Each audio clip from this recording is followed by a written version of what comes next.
I was commissioned to color match and restain this damaged table leaf.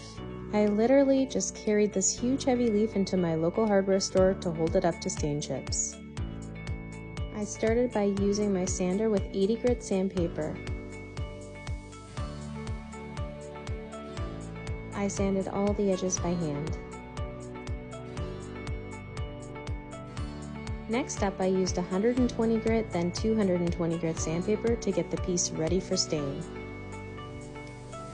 I wiped all the excess dust off with a microfiber cloth.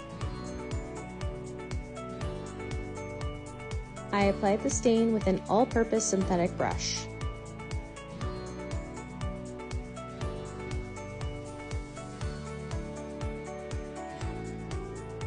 I let the stain sit for a few minutes before wiping the excess off. I only needed one coat to achieve the matching color. I then used my favorite top coat and my spray gun to apply the polyurethane. I ended up applying 3 coats.